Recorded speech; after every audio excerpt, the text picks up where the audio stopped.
I thought it was about time that I come in and stir up a little controversy. You've come to the right place. Stir it up. It's been a little while, and I feel the need to stir the pot today a little bit. Yeah, and I have a subject today that we just sort of all take for granted that it should be this way, and this is something we've been doing since the 1950s.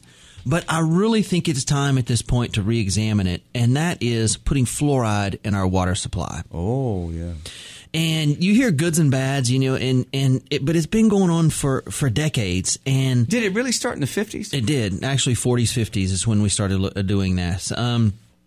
Now, recently, we're starting to re-examine if there's really any benefits from it, why the government started doing it in the first place, if it's really needed, is there any harm in it? So we're going to talk about some of those questions today. Now, according to the powers that be, fluoride in our drinking water, we just have to have it because it helps coat our teeth and protect them from cavities. The CDC called fluorinating our drinking water one of the 10 greatest achievements of the 20th century. Wow. Well, that may be so, but it's a century later now, and it's time to move on. We have far better ways of taking care of our teeth than dumping one of the most toxic chemicals out there in everyone's drinking water with possibly a whole host of negative health consequences. But it appears that it may very well be doing much more harm than good. According to all of the research out there. And I think that we just need to begin to re-examine it. And that's just kind of an accepted thing. Absolutely. Oh, we have to. Yeah. It prevents cavities. We have to put it in our, it's just like I have a friend in New Orleans he goes literally nuts over, he just says, America, you're so stupid. Why are we doing this? He thinks it's, like you, he thinks it's so toxic. And anyway, he has pretty much the same opinion. Yeah, and that's everyone's reaction. We just been brought up that way. We have to put it in our water. It helps our teeth. But that's what we've been told since, I guess for 60, 70 years now. But has anyone actually looked at the latest research themselves to determine if it's the best thing for your kids in today's world to fluorinate their drinking water? Fluoride ranks right below mercury on the toxicity scale. And so it's a very potent toxic chemical. Now, the powers that be will say, it's very safe in the minute amounts that you get from your drinking water. Well, who's really to say that? Depends on how much water you drink. Sure. How much toothpaste you use, how much of that you swallow, your absorption rate of your body. Everybody's different. Sure. Who knows how much when you just Gosh, yeah, that's true. When you brush your teeth, you're putting it on your teeth. When you're drinking the water, your whole body. It's going through your whole body, and that's the problem that I have with it.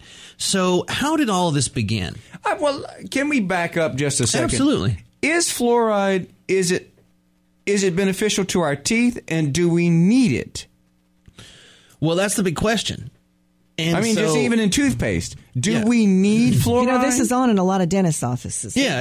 And do we need fluoride in toothpaste and drinking water? No. Yeah.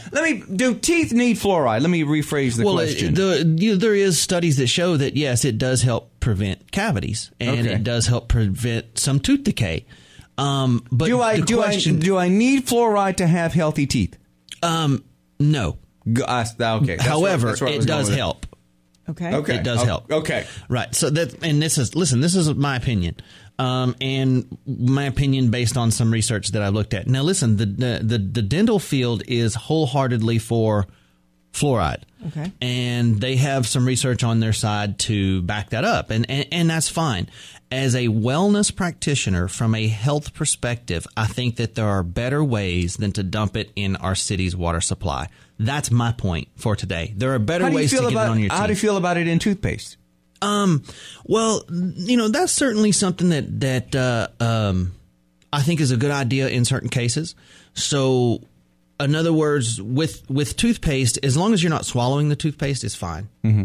But if you're too young, you still swallow the toothpaste, then no, I wouldn't do that. But I see. This story began. The going story is that this was found to prevent cavities in a few studies done in the early 40s and 50s.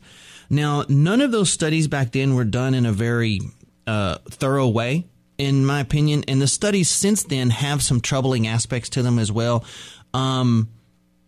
And I can't really find an answer about how this all originally came about to dump fluoride in our water. Now, by some accounts, this began after the huge fertilizer and aluminum industries, which were huge at that time in America in the 40s and 50s. They had tons and tons of leftover fluoride from the manufacturing. I knew you were going to say, I was going to tell you, follow the money and you'll find the reason. Yeah. So they had tons and tons of fluoride left over from the manufacture of aluminum and fertilizer. And they would look at paying big bucks to get rid of this because fluoride is a hazardous waste. And so somebody started talking about this helping your teeth. And before we knew it, the government was actually paying these companies to take this off of their hands and dump it in our water supply.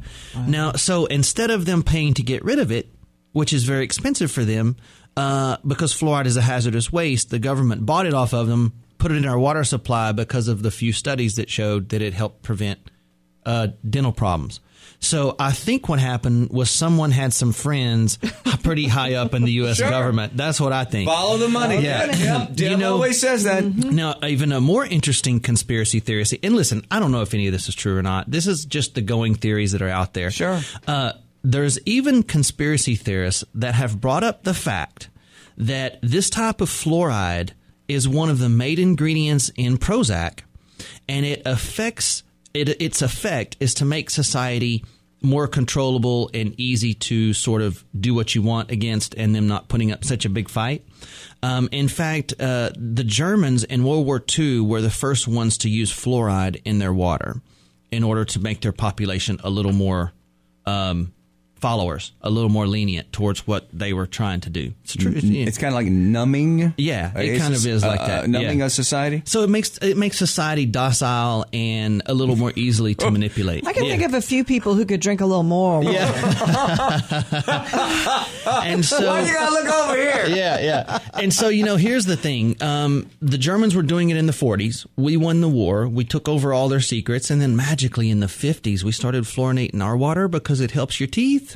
I don't know. If I were a conspiracy theorist, I'd be a little skeptical. I don't know if any of that's true or not, but I do know that fluoride in our water in 2015 is not something that I feel like we should be doing.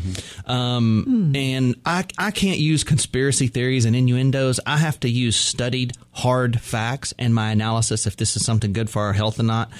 But these conspiracies are pretty interesting and fun to talk about, but the hard facts, according to Harvard researchers, is something that I like to go by. Harvard is the pinnacle of research. Whatever Harvard says, you can pretty much know that they do very thorough. You can book it as facts. So when we get back, I'm going to tell you the truth about what Harvard found when they looked at research in fluorinating our water. I'm going to go over the good, the bad. I'll also tell you some home tips to keep our children protected. And so stay tuned. We're going to talk about all of the facts of all of this whenever we get back.